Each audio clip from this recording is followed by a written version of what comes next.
And the winner is the Beethoven piano sonatas played by Friedrich Gulda on Orfeo. Here's Rob Cowan. Friedrich Gulda was somebody who was as happy in jazz as he was in classical music. In fact, in the early days of LP, he started to record all the Beethoven sonatas. Well, these broadcast recordings were made when he was in his early 20s, and they actually sound better than those commercial recordings did.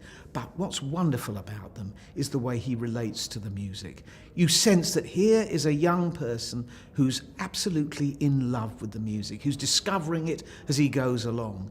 And they're authentic performance as well. On the one hand, it's a man who's playing in a tradition, an acknowledged tradition. On the other hand, it's a young lion who's going out on his own and has the boldness to realise his own vision. And to collect the award, please welcome the Managing Director of Orfeo, Christiane Delank.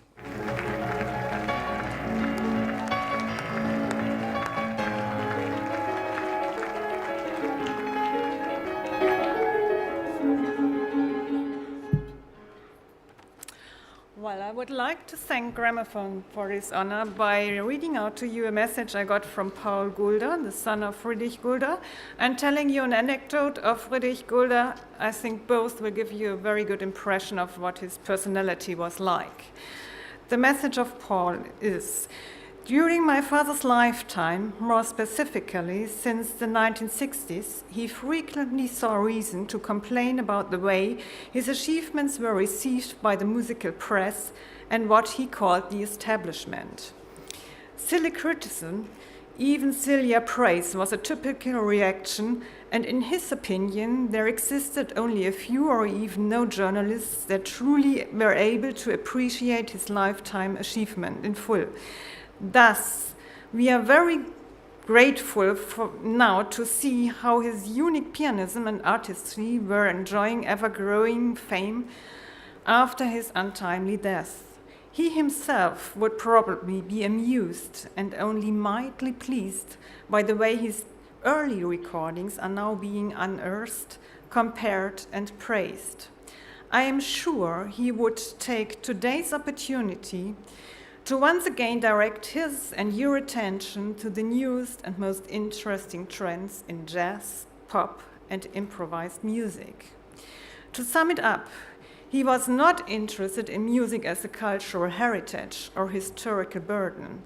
Much rather, he was constantly looking for music and music making that would not be reserved for the happy few, but that would speak to the world at large. This way, he strove to transmit the human spirit and values he saw as precious through all of music history, including the whole world and not only Europe. Paradoxically, it is precisely this larger idea that lends his interpretations of the classical music its power and urgency. So far, Paul Gulda. And now the anecdote.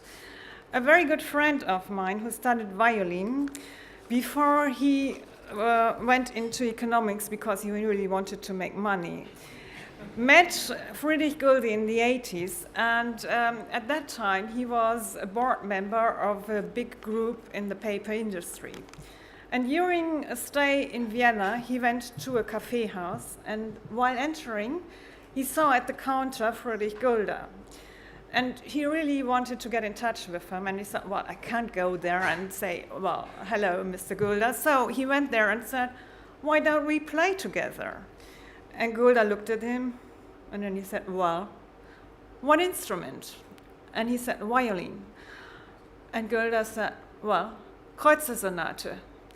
And then my friend started whistling the whole piece, and Gulda was playing it on the counter. And they performed the whole piece, looked at each other, and then separated.